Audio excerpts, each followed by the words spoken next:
Ұстаз, айелі болар болмас нәрсеге ренжи береді. Соған не дейсіз? Алем, ол айел солай.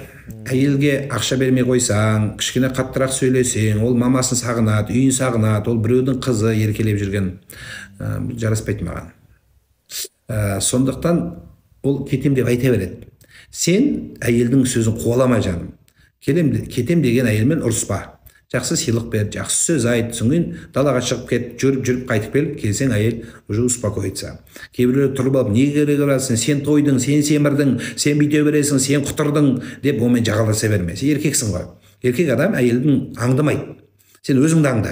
Мен қай жерден қателесіп жатырмын, неге мен Құдай алдында не жауап беремін, соны ойласаң, саған не де әйел болады. Ертең ана бала шағамды қалай асыраймын, Құдайдың алдында не жауап беремін, олардың ризығын қалай табамын. Вот міне проблема қандай бізде. Не қыласың сен әйелмен әйел бол. Ол әйел сөйлей береді.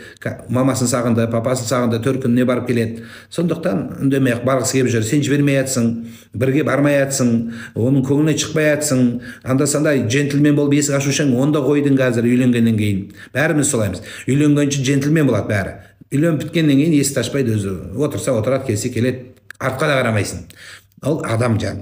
Сондықтан бұл ең жақсысы алтыным, сен әйелмен әйел болма. Ол әйел ол сөйлей береді, ол айта береді. Онымен әйел болатын болсаң, ерегісе беретін болсаң, мына жерде менен бәленбай жас кіші балалар аузына келген жазып жатыр. Сен мен шықшы бері қарай, қазір саған көрсетемін деп ерегісе берсем, мен не боламын? Итке теңеліп, тоныңды битке сама дейді. Оның өзінің деңгейі сол. Оның Құдай сондай ақ болған. Ол сондай кетеді. Ана қабірді бүкірді қабір түзейді дейді. Сондықтан соны түзейді Құдай қаласа. Түземесе солай кете береді. Үйден шығып, сенікі дұрыс деп қой, жақсы сөз айт, күле бер, болды сөйтіп қой. Ыржиып қойсаң болды. Ана көшеде Наташаны көргенде ыржиясың ғой сен. Наташа көргенде бүйтіп өтпейсің сен. Дейсің. Сол сияқты ыржиып қой оған. Сол ыржиған жетпей жатыр. Бүйтіп күлу жетпей жатыр семьяда. Не аласың омен әйел мен әйел болып. Сонда семья болады. Сонда дұрыс болады. Ұрсып атса күліп отыра бер, өлең айтып жатыр деп ойлай бер. Соны наушник киіп ал да, чайыңды ішіп тұрып кетіп қал. Шай бермесе өзің іш. Не аласың енді, әйелмен әйелі кісіп доказать етіп. Сондай бар еркектер, өткенде де маған бір еркек келіп әйелінің доказать етіп мен доказать етемін дейді де саған. Әйеліне айтып жатыр. Мен дедім, сен кімсің, еркексің бе, әйелсің бе дедім. Еркекпін деді. Еркек әйелге дәлелдемейді ешқашан. Біреуге дәлелдеу үшін өмір сүрмейміз біз.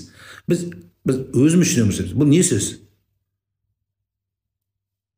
Дұрыс емес. Сондықтан жаным, олай жасама. Мынандай сұрақтар да бар екен.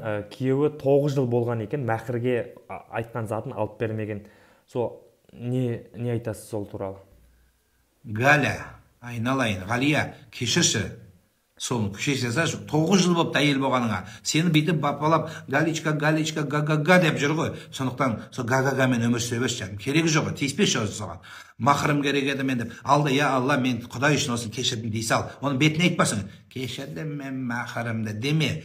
Алла, сен көріп тұрсың, осы маған жақсы жар болсын. Я Алла деп кешіре сал. Сен үйленгенде 9 жыл бұрын саған патолог қандай еді өзі? Қалың малды, соны берген шығар, бесплатно келген жоқсың ба сенде? Соны соған жатқыза сал. Ең жақсысы сол. Алла сол күйеуімен бақытты өмір кешейін деп болды.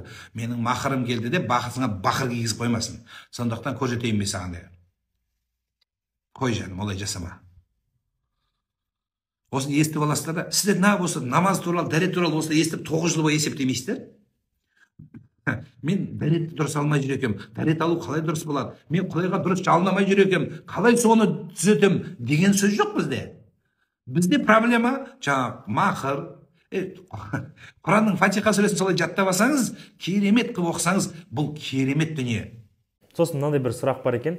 Қыздың бірінші сезім білдірген дұрыс па, әлде қалай? Соған бір жауап берсеңіз. Уақытың өтіп баратса, уже 44-ке келсең білдіре бер, подряд бәріне, қарама. Күйеуге шығып кетсең болды. Отыра берме. Қыздың жолы жоңышқа деп. Олай келсең 54-ке келгенде білдіресің. 54-ке келгенде сен ешкім қарамай қойды ол кезде. Ол кезде айтқанда не, айтпағанда не. Содан қазір айта бер. Енді совсем 17-те болсаң айтпа енді. Мынау совсем күйеуге шыға алмай жүр екен деп ойлап қалмасын. Енді болады өзім бір уақыты болады. Бірақ ашық айту керек. Мен сенімен ырбыңдап жүретін уақытым жоқ. Маған тұрмысқа шығу керек. Ода тұрған ештеңе жоқ. Мен уақытым қарап ертең жүріп қалған қыз бұл. Жүргіш қыз деген ат қалмау керек маған. Мен басымды қатырма. Мен алатын болсаң ал, мен сезіммен ойнама. Сезіммен ойнама, сезіммен ойнама деп оған. Айт оған прямой. Мен ал де, мен саған мынандай әйел болам де. Бар болса бар болады, жоқ болса жоқ болады. Жүре берсең 2030-ға дейін жүресің ана елбасы Назарбаевтың программасы сияқты 2030-ға дейін жүреміз, содан 2050 болады, сонымен өмір өтіп кетеді сөйтіп. Одан кейін не пайда сенің программаңнан? 85 келген кезде не пайда сенің программаңнан? Сосын көбісі айтады жаңағындай детский шампанский не ма. Сол детский шампан ішуге бола ма, болмай ма, сол туралы айтып кетсеңіз. Детский шампанскийдің түбі кәпірлерге еліктеу ол. Мейлі ол 0 болсын. Мейлі ол 0 болсын. 0 болса да, яғни безалкогольный болса да, похуй етіп шампан атқанда кімге еліктейміз біз? Біздің өзің ойлашы, Қабанбай Батыр атамыз шауып келе жатты да, шаршап кетті да, похуй етіп шампанскийді атты да, қыл ішіп алды да, ура, жоңғарды басамыз деп кетті ма? Біздің қазақта дәстүрде сондай бар ма? Біз қазақпыз дейміз өзімізді. Біз қазақпыз деп көкірек тұрамыз. Қырғыздар қырғызбыз деп. Ей, енді қайда сенің қазақшылығың? Ата-бабаң саған шампанский атып үйретті ме не? Жаңа айтқан Батыр шауып келе жатып, тоқтап шампанскийді атып, нақтан бір пиво ішіп жіберіп, безалкогольный. Ары қарай шауып кете берді ме, горилла ішіп? Ондай болған жоқ қой бізде. Енді біз қазақ болғанда қазақша іс жасайық та. Бұл қалай болады? Сол жан. Сондықтан жөнімен жасайық. Ол арам болады жан. Балаларды кәпірге еліктеу. Қазір ол оған алкоголь болмайды. Неге ол? Детский шампанский. А когда ему болады 17-18, сол кезде анандай шампанский ішеді. Ол жайлап үйрету деген сөз, да? Мынандай сұрақ бар екен. Намаз оқыған кезде артында 3 әріп тұрғандай қорқады дейді да. Сол туралы айтсаңыз. Кім ол? 3 әріп КНБ ма? Жын тұрады деп қорқып жатсың бе? Жаным әшейін. Жын не қылсын сені? Сен намаз оқымасаң точно жын боласың. Шайтан азғырады сені. Қой, сен бейт, егер артында тұратындай болса, стенаға тіреліп оқсаш бейтіп. Стенаға арқаңды прям жабыстырып оқсаң, артында место болмай қалады жынғашы. Прям арқаңды стенаға тіреп оқсаң, болды, спокойно оқи бересің. Арт жағында ешкім болмайды, артында стена болады, болды. Сосын көп адамдар намаз бастауға не істейді? Сол қалай намазды тез бастап кетуге болады деген сұрақтар бар екен, сол сұраққа жауап берсеңіз. Тұрасың да қарындасым салтанат бастап кете бересің. Кітапты аласың, кітапты алдыңа қойып қоясың ашып. Содан кейін осы кітапқа қарап оқи бересің. Көзіңмен бүйтіп қарап, так, алхамдулилляхи роббил аламин, ар-рахман рахим, малики яумиддин деп сөйтесің. Мешітке барасың. Мешітте әйелдер, апайлар бар, соларға қарап, бүйтіп қарап, сосын көзіңмен бүйтіп стиллет етесің. Ана күйеуіңіздің WhatsApp-ын күшті оқисыздар ғой сіздер. Күйеуің байғыз бүйтіп тығып былай оқиды. Мына жағынан көріп қойысыздар, астынан көріп қойысыздар бүйтіп левыйды. Тура сол сияқты бүйтіп кітаптан бүйтіп қарап, ана оқығандардың бәрін көріп, сөйтіп үйреніп кетесіз Құдай қаласа. Солай үйренеді.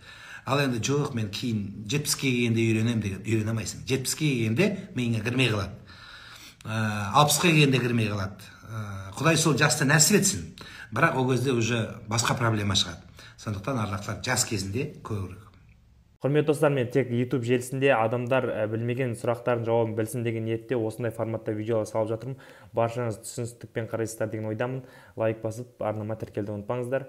Қазақтар бір-бірімізді қолдап жүрейік. Ассалаумағалейкум ва рахматуллахи ва баракатух.